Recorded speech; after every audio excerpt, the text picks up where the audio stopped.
So good morning, everyone, and thanks to CII and the IR Lab for organizing this webinar. And so I am Dini. I work at Wipro in the sustainability team, and as part of my roles, I look at various programs in the area of environmental programs, community social programs, education, and one of the charters that I also lead is on disclosures. Which includes looking at our reporting, public reporting, whether it is the sustainability reporting based on GRI framework, the IR reporting that we're going to discuss today, as well as other specific disclosures like Dow Jones Sustainability Index and CDP, Carbon Disclosure Project. So what I'm going to do here is that I will try to share our experience in terms of what we have done in the past couple of years. The 16-17 report was the second attempt that we did, and I would call it as a journey that we are going through right now in terms of how do we integrate the IR principles in our annual reporting. I won't claim that we know all the answers in terms of incorporating all the IR principles and values in terms of what we do. However, I think we have made some progress in terms of how do we integrate, if not all, but try to integrate most of the IR principles and objectives that are outlined there. So one of the key things that we have done is that the annual report, as I'm sure it's in most organizations, is something that is anchored by the finance function and probably a few more functions like the investor relations team and so on. It's not so much owned by other functions, right? So one of the key things that we did when we started this whole journey was to appoint or ensure that we have an executive sponsor in the organization. For that, we have, since the beginning, when we started this journey about 3 years back, we had the finance leadership as being the executive sponsor for this whole program. I think it's important that that is done in the beginning right away. It's not the sustainability team or a CSR team that is driving this program. We ensured that there is ownership and buy-in from the finance function right from the beginning. In fact, the senior leadership of the finance function were involved in deliberations with the IR lab team, with the IIRC UK, as well as other organizations, trying to see in what way we should try to look at this journey, right?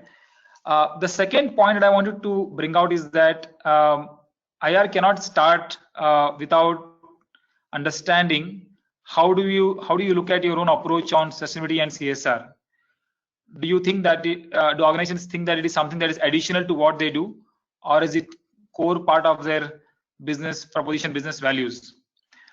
So what I'm going to do right now is before I get into details about the IR experience and specifically what we have done in our IR journey, I'm going to probably spend a couple of minutes talking about our own approach in terms of our whole journey in terms of sustainability and CSR, and how that is integral to the IR journey itself. So I'm moving to the next slide.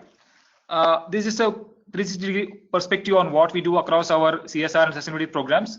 So we have, I would broadly categorize as 8 sustainability pillars, which includes various programs in the area of environmental, ecological sustainability, in the area of human resources and workplace sustainability, in the area of customer and product stewardship. How do you look at customer solutions and product solutions which bring in environmental benefits for customers?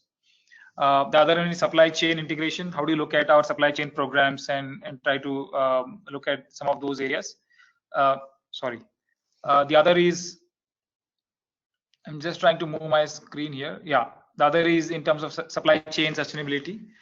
How do you look at engaging on systemic social issues? We have been engaged in the area of education and community programs for quite some time. Looking at community programs and advocacy, where we work with various industry networks and bodies in terms of looking at various other programs, whether it is environmental issues or whether it is the aspect of biodiversity integration, as well as various programs. And the last element is disclosures. How do you look at disclosures itself?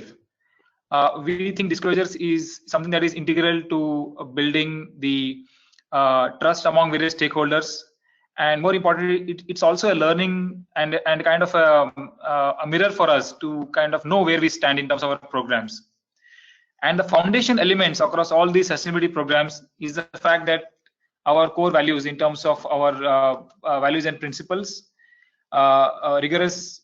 I'm just trying to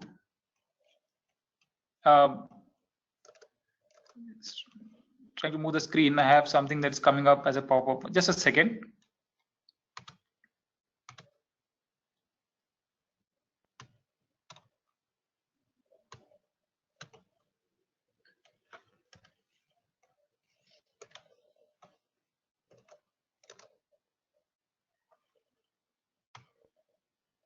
Are you able to see the screen? Priyanka? Yes, Jenny, we can see your screen now. Let's move to the next slide. Okay, just a second. Yeah. So I was saying the foundational elements are basically the values and the governance mechanism that we have right from the board of the board through various policies and processes that we have, which is the code of conduct and the risk management policies, and the aspect of how do we include stakeholder inclusiveness in terms of what we are doing, and building transparency, which what we're discussing today, whether it is through various forums that we have for employees and various stakeholders, whether it's the ombuds process or various employee advocacy groups, and how to look at public reporting, which IR and annual report is one part of that. Across all these aspects, when we talk about the programs and including disclosures and advocacy, we would probably put these 8 governing principles. One is sustainability, which includes the programs, the governance mechanism, and including reporting, is everyone's job. We don't see it as being owned by one function or being led by one function. There could be sponsors, there could be people who are leading it and kind of giving the guidance, but we think that it's everyone's job. In fact, it's a multi-stakeholder group that we have, which works on this annual reporting and integrated reporting. We believe in the power of partnering, whether it is in terms of looking at various functions which can contribute meaningfully to this IR journey, and also various external stakeholders, whether it is external experts who look at good reporting, and whether it is the external auditors who can provide guidance and mentoring in terms of what is the right way of approach. We also look at external benchmarking of reports that are out there and seeing in what way can we include some of these best practices. It's important that we engage both within and outside the boundary. What I mentioned before is that it's important that we understand the philosophy of CSR and sustainability, and the fact that doing good is not divorced from the goals of business, right? And I think that's important, because I don't think we can start integrated thinking or integrated reporting just from the perspective of reporting. But I think it's important to understand the philosophy and the approach of your programs that you have in the organization, and in what case and in what way it can complement your reporting. So the fact is that for in Wipro, sustainability and CSR have been there for the last couple of decades. So there is inherently a governing mechanism. There are values, principles which drive these programs, and we look at expanded time horizons. So we're not looking at something that is happening in the next quarter or year, but we probably look at least 5 years, a decade or so, into some of these approaches, whether it's education, community care, and so on. So what I'm going to probably right now talk about is in terms of the background of disclosures at Wipro. So we've been using the GRI-based framework for sustainability reporting for the last 8 years now, and that has served us well in terms of building up that integrated approach in terms of getting various stakeholders, functions together on this journey. What we also done is we also have tried to include the BRR, which is part of the annual report, about 4 years back. So while some companies have tried to position the BRR independent outside the annual report, we have always tried to integrate the BRR aspect as well as part of the annual report. We published the first integrated report framework, integrated report aligned report in the financial FY16, which is year before last. And the second report, which was released last month, was the second attempt that we did. Apart from this, as I said, we also participate extensively in few select disclosures like the Dow Jones Sustainability Index as well as the CDP project. What this has helped us is that over the last couple of years, we have tried to integrate various aspects in terms of building the collaborative network across various functions that are required in some of these extensive disclosures. And we have a program where we try to track areas of improvement, areas of focus areas that we need to look at in our next year, and so on. So I think what I'm trying to say is that building the disclosures, disclosure itself is a platform for us to get various functions together and trying to see how they can how that can also help inform in their own functions, strategizing as well as journey.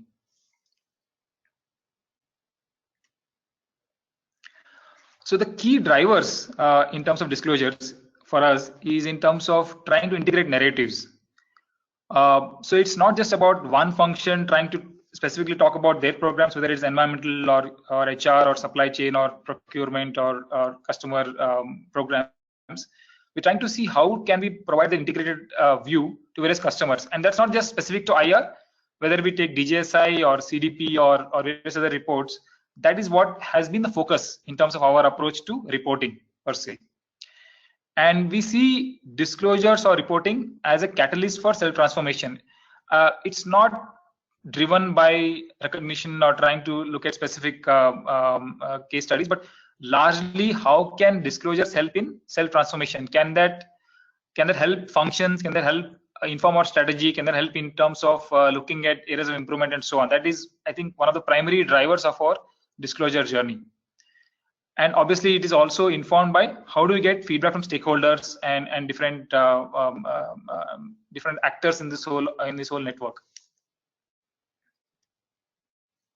So I'll briefly talk about the broad methodology and the approach that we have used. As I said, the primary thing was to get the leadership buy-in from at least get a sponsor who is going to stand and speak on behalf of you across the organization, and that was a finance function for us. And also, how do we build a people capability in terms of the in terms of the IR reporting? So we had a cross-functional team which had various functions as part of the team, which included HR, investor relations, supply chain, strategy, legal and compliance, and so on. So that we had a cross-functional team which was working over a 3-month period, say from March onwards and till June, when we publish an integrated report.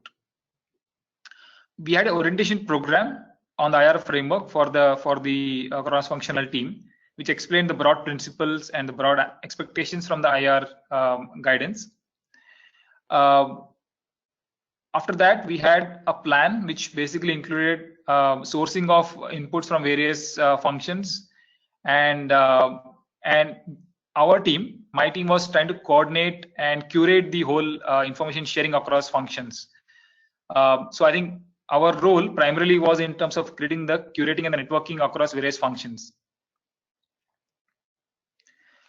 So in terms of the framework, how did we go about is that the first step we did was we looked at the existing annual report that we have. As I said, for the last 4 years, we've been trying to integrate the BRR requirements as part of the annual report.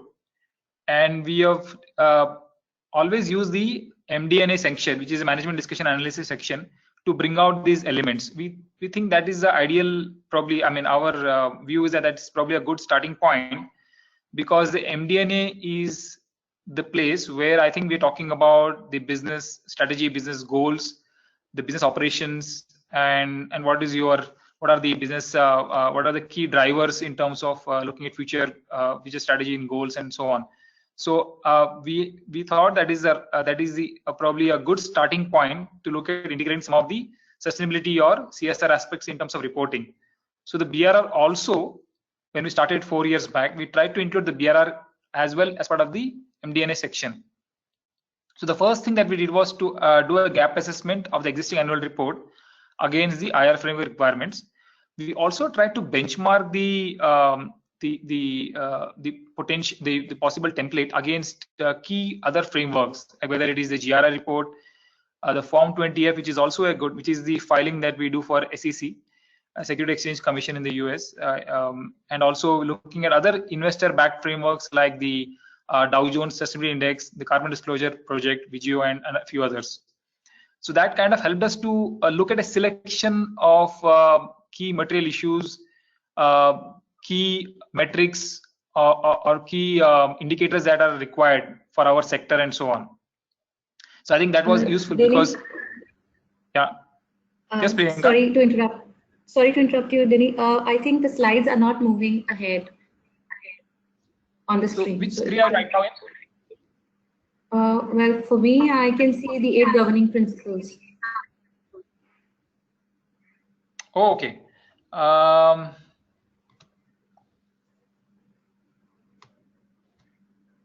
Just a second. Let me just. I think I moved a few slides ahead.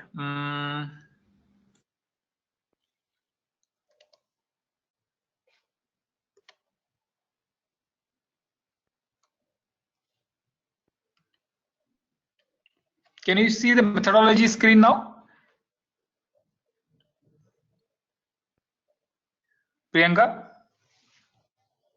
Yes, Denny, no, it's still at the 8 governing principles. Okay.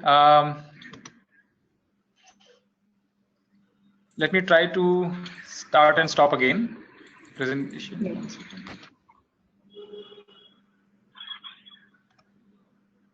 What about now? Yes, I can see methodology. Okay, great. So apologies for that. So I think it's important that Priyanka, you give me feedback in terms of where we are. So I was talking about the fact that the first thing that we did was trying to get the leadership buy-in and people capability. And these are the 3 points I covered in terms of forming a cross-functional team, conducting an orientation program for the cross-functional team, and trying to basically get inputs from various functions. And our role, or my team's role, was trying to curate and coordinate among various inputs that come in and create that networking effect among teams. I was also talking about the framework. I was saying that we have started this journey 4 years back by trying to use the MD&A placeholder. I would use that word placeholder as trying to use that to include our articulation on sustainability and CSR programs.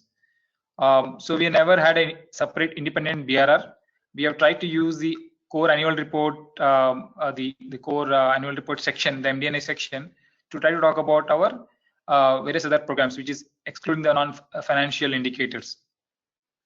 And what we have done in the IR in the last couple of years, the IR journey in the last couple of years, is we try to benchmark this, this template against various other frameworks, like whether it is GRI, the BRR, the Form 20F disclosure, as well as other investor-backed frameworks like DJSI, CDP, and so on.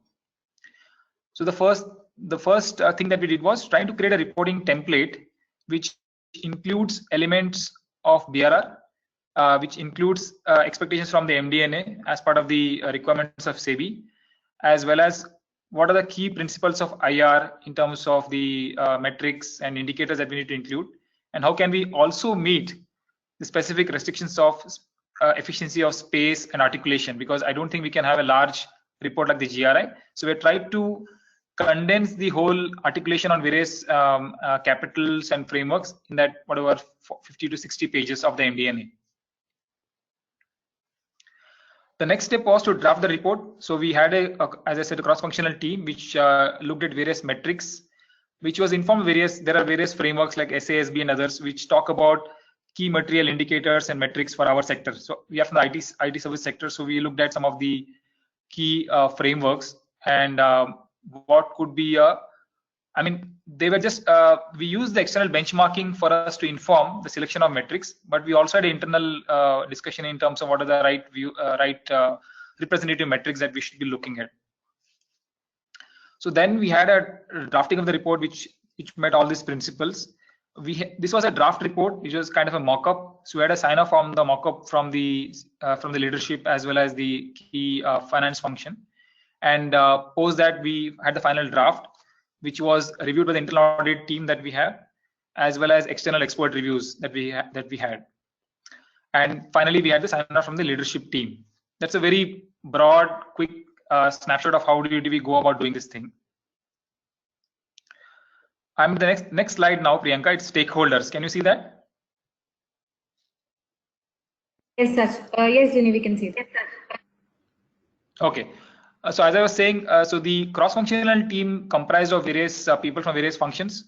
Sustainability is one of them. So we are part of the sustainability team, but also it had equal representation and weights from various other functions like human resources, the finance function, IR, investor relations team, the strategy function, operations and health and safety team, and the risk management and legal compliance team.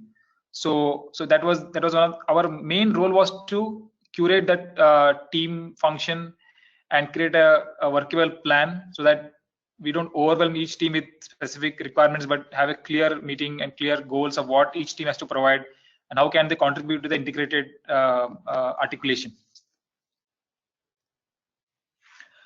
So I'm moving to the next slide, which talks about structure of the report. So what we have tried to do, if you look at the IR approach that we had in the last year, FY16, and this year, we have tried to move the bar a little bit.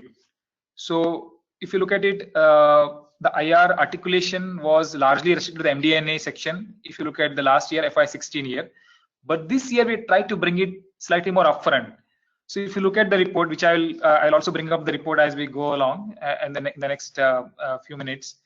So we tried to include the integrated reporting approach and key metrics in some of the initial pages. For example, the first few pages of the annual report, which talks about the report overview, now talk about the approach itself, integrated approach, and why it's important. The key performance highlights. Traditionally, we have been talking about only financial metrics, but now the key performance highlights, I think in page number, right now in the page 4 or 5, talks about the non-financial metrics as well. We also brought the key sustainability highlights up front, which talk about various community programs, CSR, environmental programs right up front in the initial few 10 pages. We also ensured the chairman's letter clearly highlights the integrated approach. In fact, he uses probably a nearly quarter of his letter trying to talk about the integrated approach and how it is integral to our values and our whole the way we do business.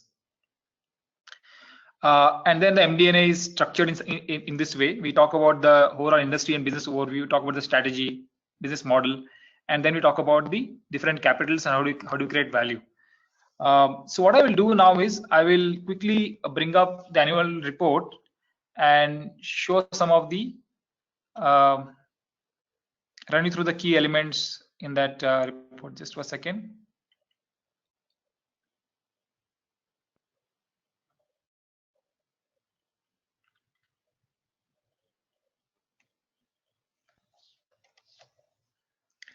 Priyanka, are you able to see the annual report? Yes, Jenny, we can see. Okay. Just a second.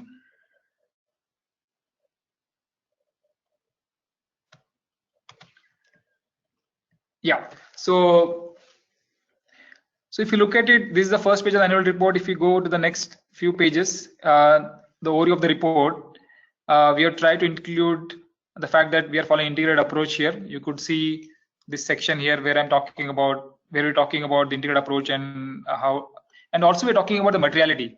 In fact, the overview of the report also talks about the MD&A section, which is trying to bring out the whole aspect on integrated approach, as well as how do we select the key aspects for reporting. The other element that I wanted to bring about is if you look at the key performance highlights. So this was typically the page where we talk about the financial highlights. What we have now in this year's report is immediately following that we have a summary dashboard which talks about the key non-financial metrics and indicators. So for example, we're talking about intellectual capital, social capital, human capital, and environmental, natural capital as well. We're trying to bring the key reporting indicators and metrics that we think are material for our sector. Immediately followed by that, we have a 2-page summary articulation about our sustainability highlights, which again tries to bring out in more qualitative terms in terms of what are the key programs that we're doing, what are the key thrust areas of our programs across education, environmental programs, and so on. So that is what we're done in the next couple of pages. Following that chairman's letter, which is what you see right now, I just go to the highlighted portion at the end of his articulation, where he talks about the stakeholder value creation and how integrated reporting, which is trying to look at the value that we create across capitals, is integral to our organization. And he talks about all the 5-6 capitals that we are articulating, as well as highlighting some of the key metrics and indicators. So that is what we have done in the chairman's letter as well. So the next thing that I would like to highlight is the MD&A section. So MD&A starts probably here, and if you look at it, we have tried to include some of the aspects in terms of business strategy. The business strategy is largely talking about the aspects on innovation, in aspects in terms of how do you create value for customers, but we also try to include certain elements. We try to include the aspects of building partnerships, whether it is with academia, whether it is with external partners, our suppliers, and so on. So, so that's some of the things that you will see in the report. We're talking about various collaborations, and whether it is in terms of academic partnerships, whether it is M&A strategy, and so on. That is part of the MD&A. One of the key things that you would realize is that since we are a people-centric organization, we're talking about how do we build capacity in terms of our programs. So we do talk in the MD&A section, we talk about the strategy write-up. We talk about how do we build people capability through leadership and so on. So we're talking about differentiating through leadership and people skills. And there is a short articulation on environmental sustainability and community programs. The next, we also tried to create a business. So I'm hoping you're able to see the screen, which talks about the business model, creating values across capitals. Priyanka, are you able to see the screen? Yes, Jenny, we can see. Yeah. So here we're trying to, unfortunately, I'm not able to put this in a 2-page view, but actually, if you look at the print report, it's actually a 2-page view. So this is the first page, the second page is here. So we're trying to show how the different capitals and the different indicators provide inputs to our business operations. So we're talking about financial capital, which provides you the capital expenditure, the operational expenditure, and so on. Intellectual capital, which is where we deploy R&D, we invest in R&D, as well as the investment in innovation partnerships and investments in ventures and so on. Human capital, that the fact that we have employees, we have employee costs, we have number of training programs and so on. So these are all the inputs that go into the business model.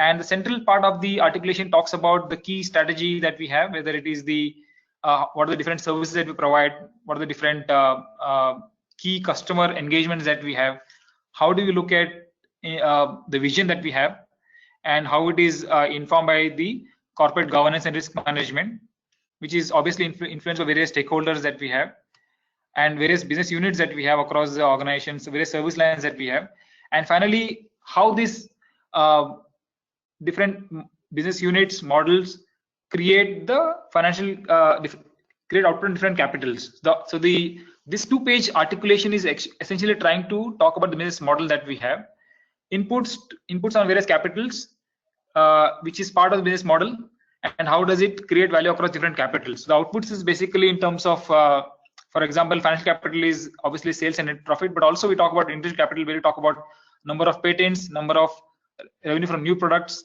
Human capital, we talk about how do you look at retention of employees, utilization of employees, and so on. We also talk about social capital, where we talk about market capitalization for our shareholders, stakeholders. We talk about new customers. We talk about total number of beneficiaries of CSR program, and so on. So we are trying to, in this 2-page visual, we're trying to articulate how do various capitals and various input drivers of each of these capitals input to the business model, and in turn bring out the output, impact the capitals in terms of the outputs. Right? That's what we're trying to bring out in this visual. We also have one more visual which talks about the aspect of interconnectedness among capitals. So this specific articulation, I'll just try to expand a little bit here. This specific articulation talks about the driving capitals that you see here. For example, natural capital. How does natural capital impact in terms of the human capital? For example, we see natural capital and our engagement in terms of biodiversity in the campus or other programs essentially leads to engaged employees who appreciate the aspect of social and environmental responsibility of the organization. Right. So we are talking about, for example, the fact of natural capital programs also have a positive impact in terms of providing access to social outcomes in terms of access to energy, access and clean water for the underserved. So we are trying to establish connects between the driving capital and the impacted capitals. Right. So you can take any example here. You can talk about social and relationship capital. For example, human capital. We're talking about the fact that human capital and the drivers around that impact intellectual capital in terms of creating capacities and efforts of employees in terms of creating in terms of creating patents or IP. We talk about a deployment of human capital, which is obviously brings in financial value. We talk about employees contributing to environmental programs in campus or as volunteering in social programs. We also talk about the workforce engagement with external stakeholders in terms of developing a connectedness to the brand and so on. So this specific articulation talks about the connectedness across different capitals. And so moving on, so basically right now what you see in the following section is we are covering various capitals. Just try to zoom out. Give me a second. So after that we have this 5 capitals. We're talking about the broad organized structure approach, the performance highlights and so on. So every capital is follows a typical standard approach in terms of the template, and then we have a summary dashboard after each capital which talks about the key indicators for the reporting year. So you will see this for human capital, for intellectual capital, for social capital and so on.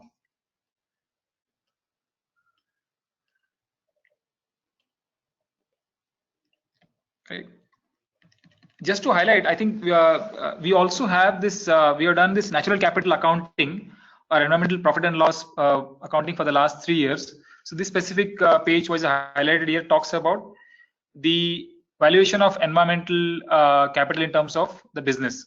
So here you see what are the different environmental impacts, whether it is in terms of it's based on value chain as well as based on the environmental aspect in terms of GHG emissions, air pollution, water consumption, and so on. So what is the total, if you were to monetize the environmental impact, what would that be? So this is also one way of articulating the impacts of natural capital on financial value creation. So this is the net impact of our operations and supply chain. But we also included what is the mitigated value. For example, we talk about the fact that while the overall impact is 11 billion rupees, we also say that our environmental programs in terms of renewable energy procurement or water efficiency has also helped us to reduce the overall impact by nearly 1.086 billion rupees. So this is the quick overview I wanted to give in terms of where we are. I'll just go back to my presentation. I'll just take another 3 or 4 minutes.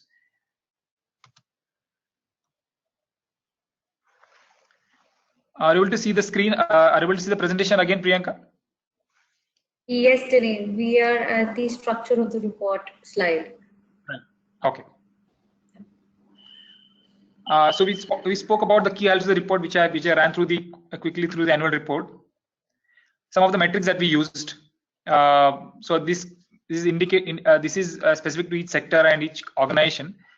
So the idea is to look at a set of representative metrics which talk about material issues which are material for the organization.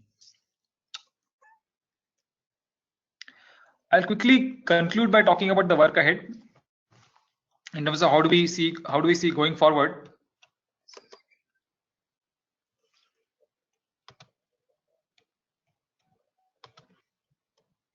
Yeah. Sorry. So one is that can we say that whatever we have done in terms of integrated reporting meets all the IR principles and content requirements? The answer is no. We're very clear that this is something that we are starting as a journey, and we realize that some of the IR principles, for example, completeness and reliability and other aspects, is something that will take time for us to, because material issues and what are the specific metrics which are representative for that material aspect is something that is cannot be written in stone. So what we are saying is that we are trying to improvise, trying to get inputs from various stakeholders, from various external stakeholders, including the audience here. We would like to have critiques. We would like to have comments on what we are saying, what we are doing in terms of whether it is complete, whether it is concise, and that is a continuing journey. I don't think we have done that entirely. So for us, we're very clear that something that we have attempted so far, but I think there's a lot of work that we can do in terms of meeting all IR principles and requirements. So the other, what I was talking about, the metrics. So while we have a selection of metrics for different capitals, it is difficult to identify a set of, there's also going to be a trade-off in terms of looking at an elaborate set of metrics and whether it is concise and representative. For example, some metrics can change with time. Today, I may have a metric which talks about, for example, environmental performance based on per capita.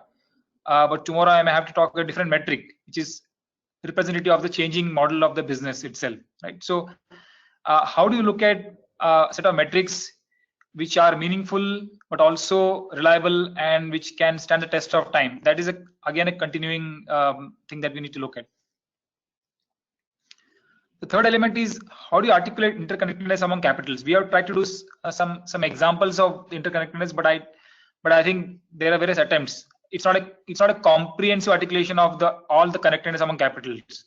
We can give examples. We can talk about how the different capitals impact each other and the strategy, how to connect the strategy. But I think there is still a lot of work that one can do in terms of trying to explain to stakeholders in a more meaningful way, in the way they see value coming from the organization.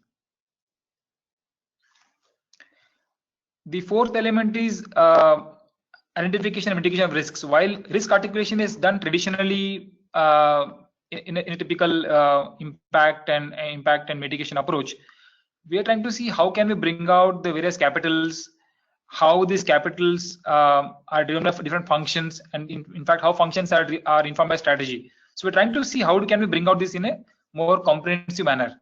I don't think we have done that. We have done something, but I don't think it is done in a complete manner. We have to probably work on that further as we go along.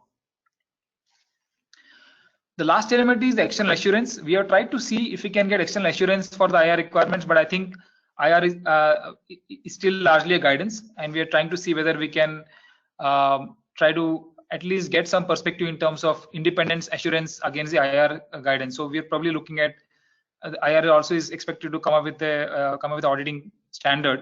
So when that comes, I think we'll have a better opportunity to discuss with auditors and trying to see how we can externally benchmark our reporting. So I think this is where I will stop, Priyanka and Sachin. So any questions I can take right now, or we can do it at the end of the second presentation. Good morning, everyone.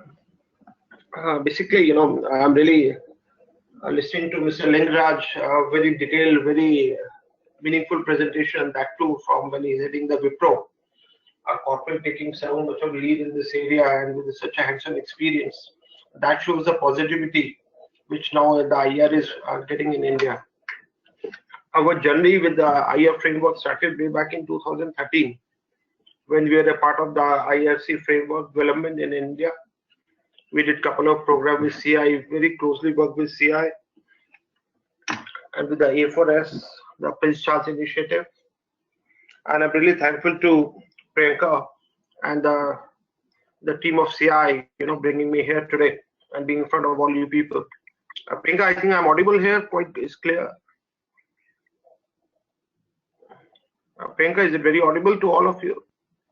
Yes, sir, yeah. It's audible. So when we started the journey with the Paul Druckmann, who is the CEO of IARC in India, we met a lot of people, and we do a lot of advocacy in India.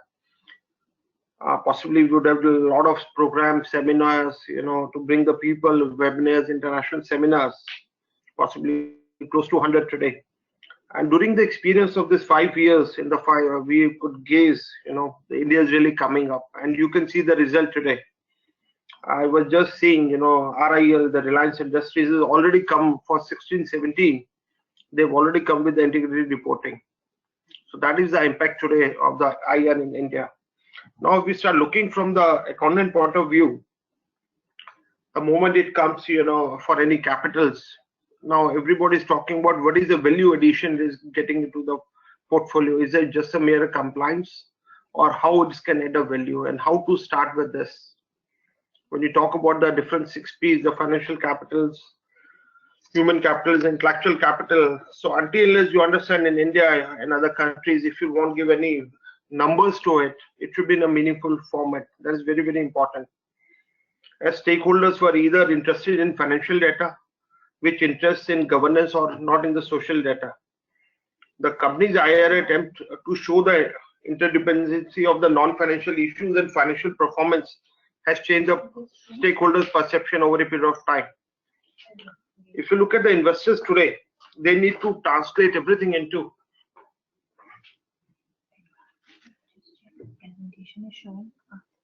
Priyanka, is the presentation being showing, or the slides are? No, Mr. Gupta, the slides haven't started yet. It's not started. Okay, just give me a second. I'll showing here.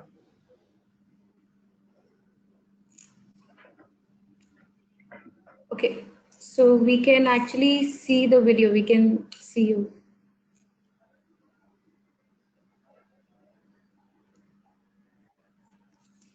Yes, now it is visible. So we have 6 forms of capital. Yeah. Yeah.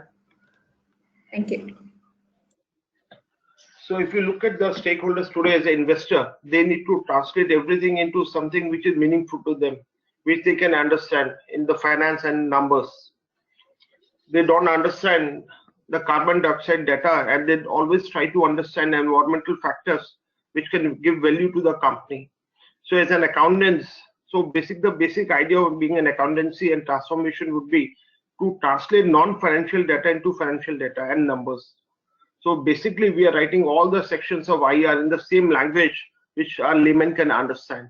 So until he won't understand, he won't be able to adopt this. So that's the biggest challenge to the finance community and all of the stakeholders, how to convince these people, though they're feeling, there's a genuine need for the same, but how to quantify it in number. So that's a big issue here. I'm moving to the next slide. If you look at now the question of integrated reporting formed by IRC offers a sea change opportunity for corporate accountability. But the question is, will it going to make a big difference? And if yes, how is it going to make a difference? Today, if you look at the way the business is being perceived, the way the impacts on the businesses are, and we have very recently seen the Insolvency Bankruptcy Code of India, the changes it has brought to India today. And with our Honorable Prime Minister is looking at the ease of doing business. So the moment when the entire world is looking at India and they want to come to India and do a lot of advocacy, a lot of investment in India, so definitely the role of IR is very, very important. Because the moment an investor gets a confidence, he's putting his right money at the right place. So that's integrated reporting is going to really bring a lot of changes here. If you look at the organization, risk is managed and assessed and decisions are made, or will it actually going to add to the cost, or the benefits are more or the costs are more? That's a basic question corporates are asking today. And definitely, if you look at the concept of IR, that is on very timely basis. It depends upon the traditional financial reporting, which no longer provide the investor with a clear representation of value of their investment. Why it is getting more and more important? I was in a lot of meetings with the ministries and all of the people. During every time it is coming, we have seen the 12 top investors which has been identified. So what was the reason for the fallout for the same? And if we try to connect with the actual value addition and the practical will, there was an early indicators, or it is just due to the financial issues they have into such a stage today.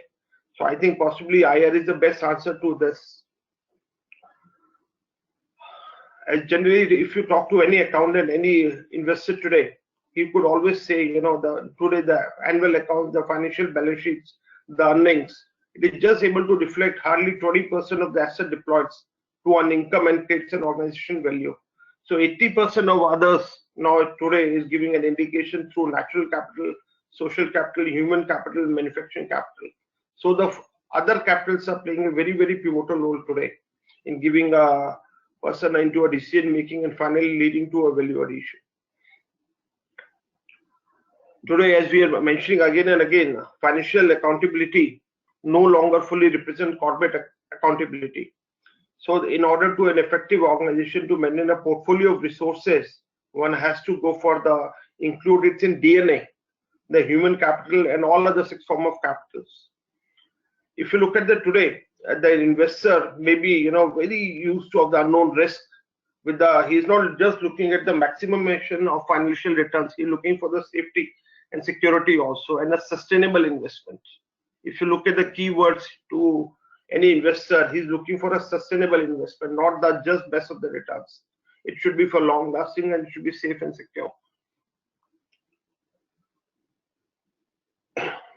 If you look at the today as a cost and management accountants, when we are looking at the people, when we are talking and we are looking at the framework, so we could understand the moment if it has to gain more momentum in India.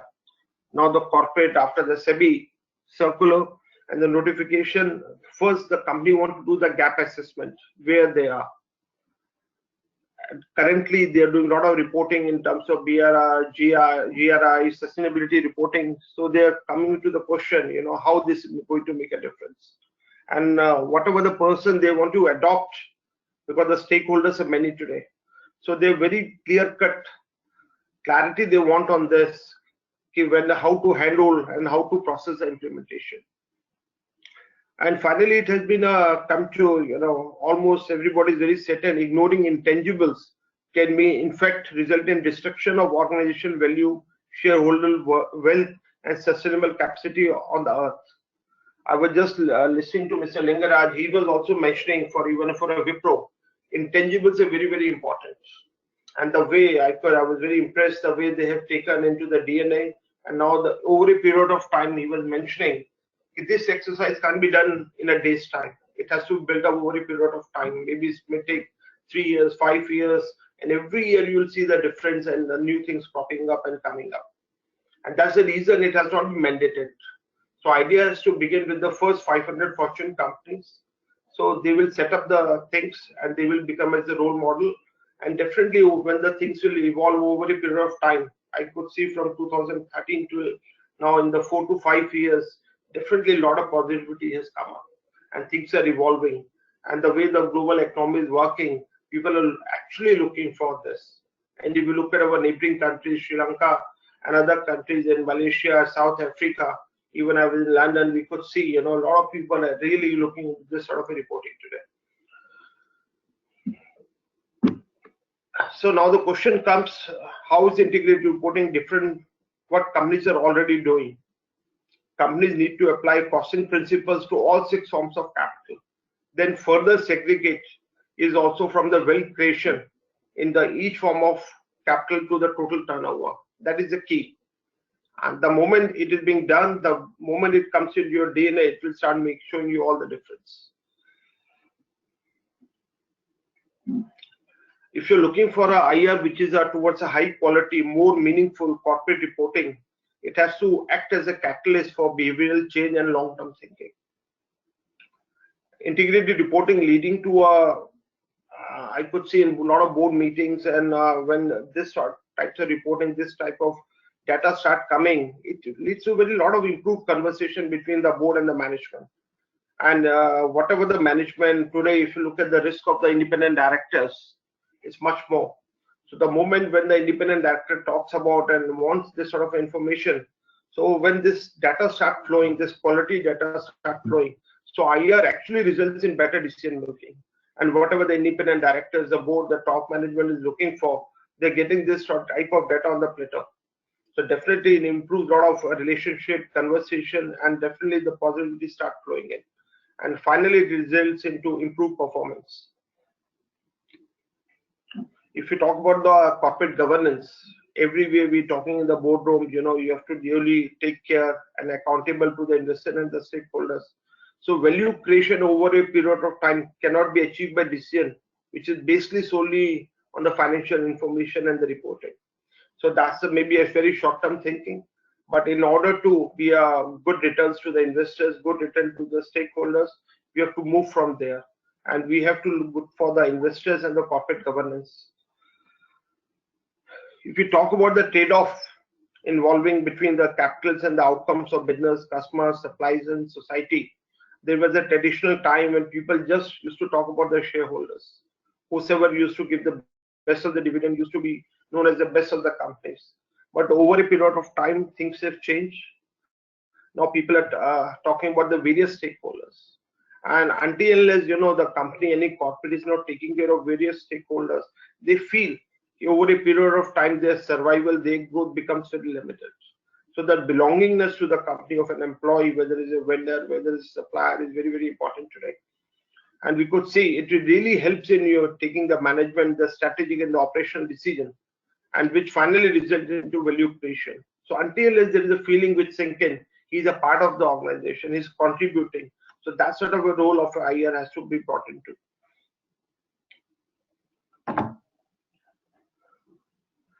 We could see, the way the things are moving in the digital era. Now a lot of transparency. Now today the accountings have been taken over by ERP, SAP, Oracle. So the moment you put an entry in a voucher, your balance sheet is ready. So what next? So the more and more we are moving, we could see the importance of non-financial data is getting much more importance, and which is finally leading to a lot of transparency, and the reporting framework is getting very robust, and the governance, the risk management is getting very robust. So on the very principal decisions, on the material disclosures, one has to, the data is in such a way, it should help the management in taking a decision making, applying the IRC framework principles. If you talk about the current reporting framework, which is fragmented, complex, and confusing, and sometimes can benefit only from an integrated approach that brings all the relevant factors, which is to the organization ability and create value over a period of time. So when this, if you talk about the today capital markets, private and public sector organization, they start seeing value in this. Because today, for any organization, if you start, one can see the difference between the Air India and the Indigo today. What is the difference between the two? And how it will come out. So possibly IR should be the best answer for the same.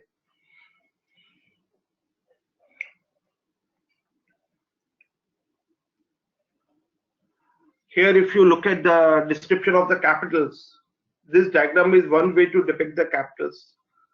The financial and the manufactured capitals are the ones organization most commonly report on, because the mindset is in such a set up in such a way, these are the two major factors which is giving you a broader viewpoint. And if you start looking at today the intellectual, social, and the relationship capital, human capitals, which should be the link with the activities of the humans and the natural capitals, the environmental issues, which is now being setting up, and the companies are trying to bring these issues in the DNAs. So this diagram really reflects how the things are going to move on. And to be being from the accountant point of view, as Mr. Lingraj has already spoken about a lot of things. So if we talk, I'm getting straight away in an accountant's language. If we talk about the financial capital, and if we connect the IRC framework, which talks the pool of funds that is available to the organization for use in the production of goods and services, and obtaining the financing and debt equity data, and the KPIs, if you look at how it should come in the financial capital, it should be as a part of the OPEX as a percentage of the operating revenue, CAPEX as a percentage of the operating revenue. We may talk about the distribution to the employees, tax and subsidies to the government. And the best part is, if you look in the financial capital today, after the GST, goods and service tax, at each and every point of the transaction, you can identify the cost. So company would be in a much better position to use more of a manufacturing capital. So which is actually going to help a lot in this area too.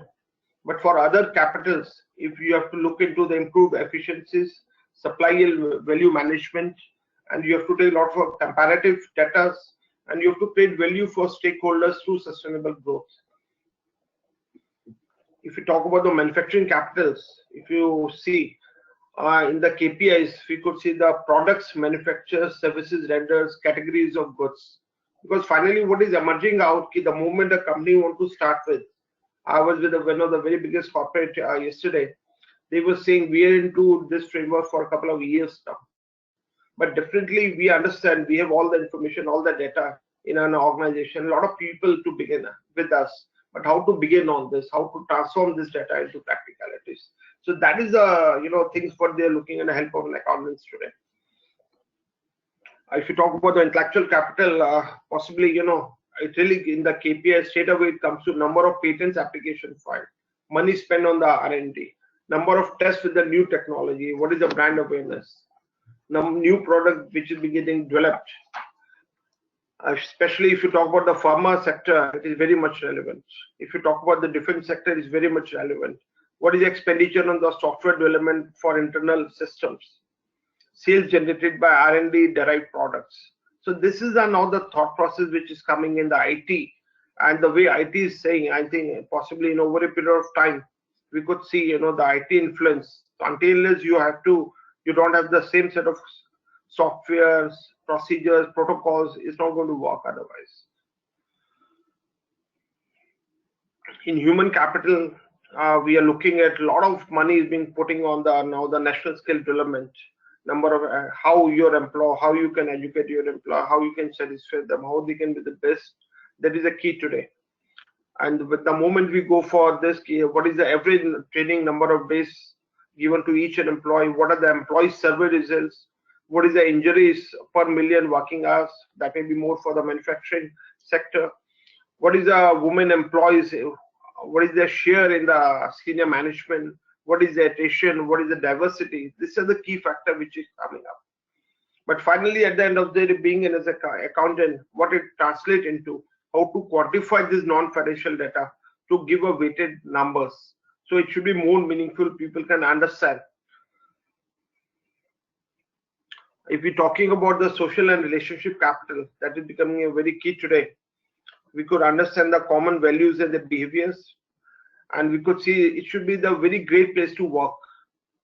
A number of volunteers are there, how many lawsuits they are facing, and what is their involvement in the social actions, and what are the culture projects they are doing, what is the customer satisfaction index, which is very, very important, and the social investment it is into, because that is the sector after, especially with the national skill development and all other area, CSR. So this is a factor which is really going to make a lot of difference. The loyalty to the people is getting a very key area. So until the customer is not loyal to you, you don't build up a relationship with these people in whatever the capacity in the by way of social relationship capital is not going to work. The survival or the sustainability become very, very tough. The common values and behaviors become very pivotal area. In case of natural capital, we try to work out some KPIs. We could see, the amount of waste, environmental protection investment. Now we are coming with the cost accounting standards on environmental accounting. We are working hard, how to do the accounting and the cost accounting. We have already come with the cost accounting standards. We are working on the water cost accounting standards.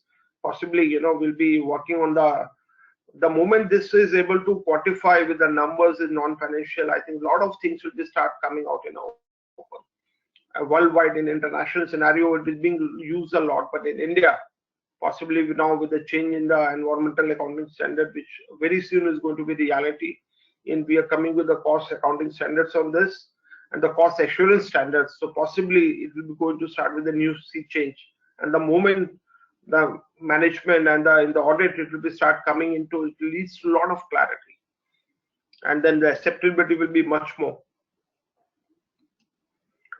And finally, again, it said, okay, how to get started. And I'm saying, if you definitely, it may be, it depends on the organization to organization, whether the team from the sustainability committee, they should lead, or the CSR should lead, or it should be preferably led by CFO or the company secretary of the organization. But the key members, it has not be a one-span job, it has to be in totality. The key members should be from the legal and the secretarial department, the finance department, the strategy, the BHU head for each and every unit has to be part of it. The customer services department, the marketing department, the IT department, and HR and industrial relation has to play a very, very important role in this. The procurement and the supplier department, relevant people has to be a part of it. The CSR has to be there. The manufacturing services and the quality, the people has to be there. So it all depends upon the size and the nature and the industry on an organization. How the system is, how much they are already in the IT, what is the way they collect the data, what is the source of the information, and how integrated they are. We could see a lot of corporates, it's very well integrated process. But in some of the organizations, we could see it is left to the CFOs only to look into this. But practically now, this is going to be the year when the company would be implementing the same, and being already met a lot of people, a lot of queries are being generated for this area, and working in this area for a couple of years. Then the message was loud and clear to all the people, until there is an integration within the organization, within the key sectors, until your strategy, marketing, IT, HR, they talk in the same language. They will start building up this data. So because the Rome can't be built in a day, and definitely it won't be possible in 16, 17, they'll be going to come out with the best of the reports. And a lot of the option has been given, a lot of framework, a lot of clarity is going to come out of it over a period of time.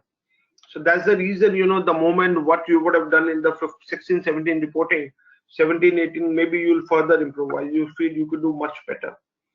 And the best part as an accountant, what I like to say as a cost and management accountant, the moment you start using this data for improving the performance, you start linking with your MIS, you're linking with your system. So when you're looking with your BI, the business intelligence, then the real difference is going to start with. So the framework, the mindset is to move much more beyond just compliance. So the moment you are generating it with your DNA, so possibly in every audit committee meeting and every board meeting, and whenever you're doing the brainstorming sessions, so possibly this will be going to be the big reality. Then every one representative has to be, I could see a lot of companies, now they have put out one representative for each capital from one company. So idea that these 6 gentlemen comes to one boardroom, they do a lot of brainstorming, and possibly they're moving together. So that is the way it has to lead into. And the role of the one spoke has to be identified, because generally, people are saying how to begin with. So there should be a starting point from where to get the data, who is going to be, whether it's the management, director, stakeholders, whatever the business units. So the spoke is going to play a very, very critical role. He should be an important link between the different groups, different stakeholders, and he'll act as a central coordinating officer to oversee the framework which is moving.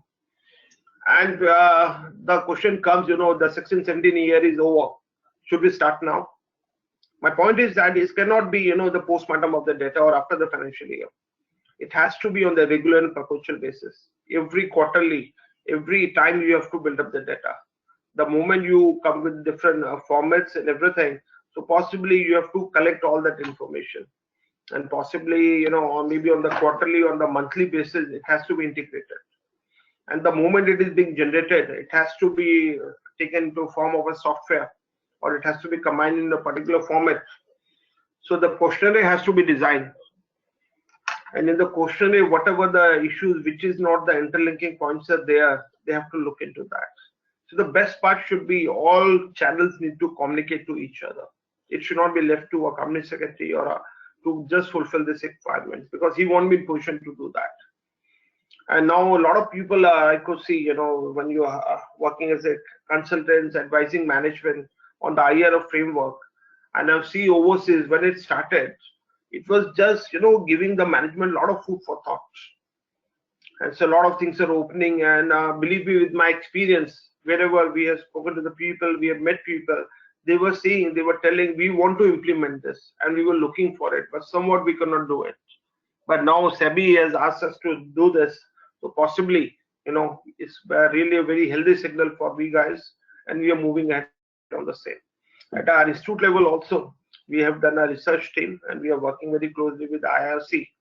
And in our research department, whatever the industries, when they feel, how to begin, which are the key areas, how to link with the factors.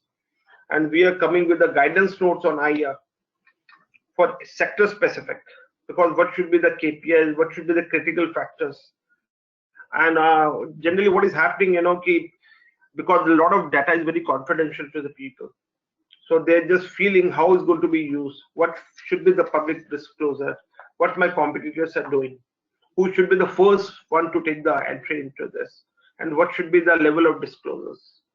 So that is some factors I could see. I could read the mind of the management, directors, and other stakeholders, but possibly it's a matter of time. when the more transparency will come, the people will start opening up, they will start moving forward. And definitely it's going to be a good, if you look at the outside world, you have to engage with your stakeholders, you have to develop the proposition and refresh your strategy. And over a period of time, you have to align your internal process to do your strategy. You have to develop an integrated dashboard, which will be very much important because there are 6 capitals and stakeholders and so many. So the dashboard is going to play a very, very important role. And you have to reporting for a effective and complete investor dialogue has to be there. So everybody should feel, it's moving. So Priyanka, I think, I've just summarized more from the cost management point of view and from an accountant's point of view. So my only suggestion to all the people is let's get started, the early the better. The next question.